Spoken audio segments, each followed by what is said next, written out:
Hello friends and my dear viewers, నమస్తే. ఎలా ఉన్నారు అందరూ? ఈరోజు నేను చూపించబోయే ఈ వీడియోలో నాకు ఎంతో ఇష్టమైన మా నాయనమ్మ పట్టే నిమ్మకాయ కాకరకాయ ఊర పచ్చడి.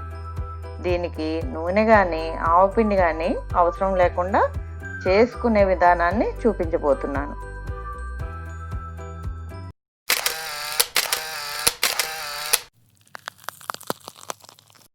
ఈ పచ్చడికి కొలత ప్రకారం 10 నిమ్మకాయలు, 3 మీడియం సైజు కాకరకాయలు, 7 నుంచి 8 పచ్చిమిరపకాయలు, 3 అంగుళాల అల్లం ముక్క. ముందుగా నిమ్మకాయల్ని 4 భాగాలుగా కట్ చేసి పై గింజలు తీసి పెట్టుకోవాలి.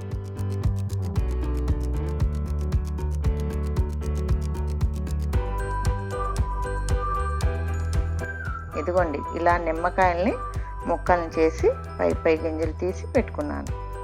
పచ్చిమిరపకాయల్ని తొడాలు తీసేసి పులుపు పట్టడం కోసం సన్నగా పొట్ట చీల్చి పెట్టుకోవాలి.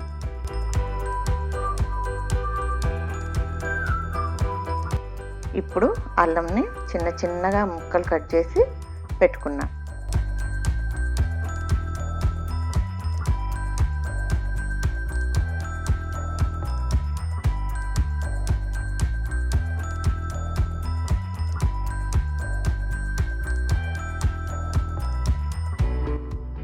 తర్వాత కాకరకాయల్ని తొడాలు తీసేసి పై తొక్కుని పీల్ ఆఫ్ చేసి గుండ్రటి ముక్కలుగా కట్ చేసి పెట్టుకున్నా.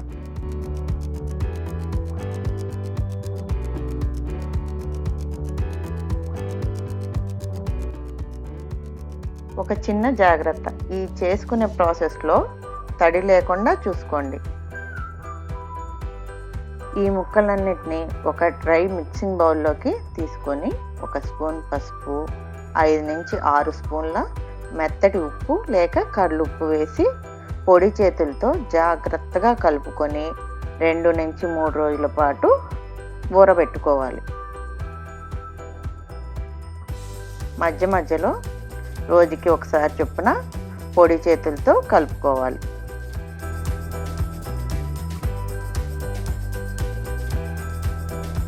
ఇదిగోండి, 3 రోజుల తర్వాత ఇలా అయింది.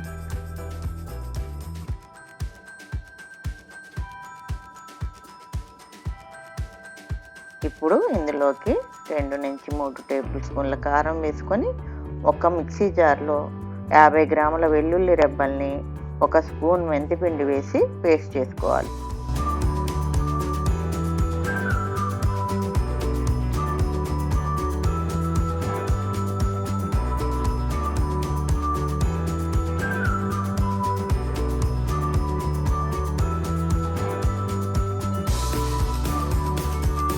తర్వాత ఈ వెల్లుల్లి మిశ్రమాన్ని ఇందులో వేసుకొని పొడి చేతులతో బాగా కలుపుకోవాలి.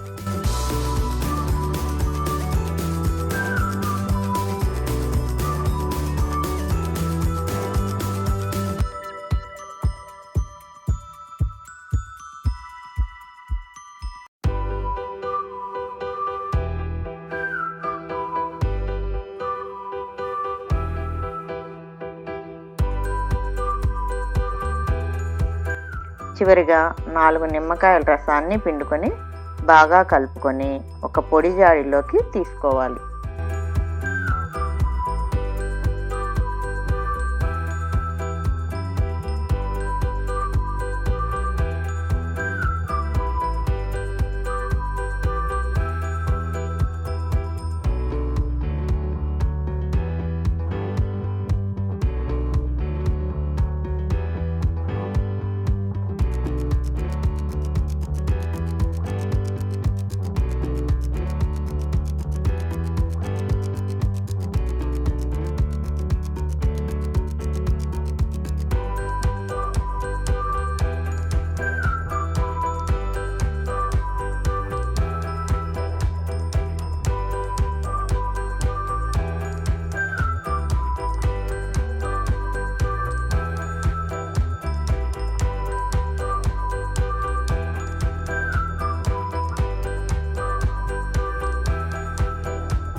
అంతే, చూశారు కదా, ఏమాత్రం సంపడకుండా పచ్చడి పెట్టడం రాని వాళ్ళు సైతం ఎంతో ఈజీగా పుల్లగా కారం కారంగా ఉండే ఈ టేస్టీ ముక్కల పచ్చడిని వేడి వేడి అన్నంతో కూసింత మెరిగేసుకొని లేదా పెరుగన్నంలో కాకరకాయ పచ్చిమిరపకాయ ముక్కల్ని నంచుకొని తింటే అబ్బబ్బబ్బా చెప్పడం ఎందుకులేండి, మీరే ట్రై చేయండి. మరో కొత్త వీడియోతో మీ ముందుకు వస్తా. అంతవరకు టేక్ కేర్, బాయ్ బాయ్.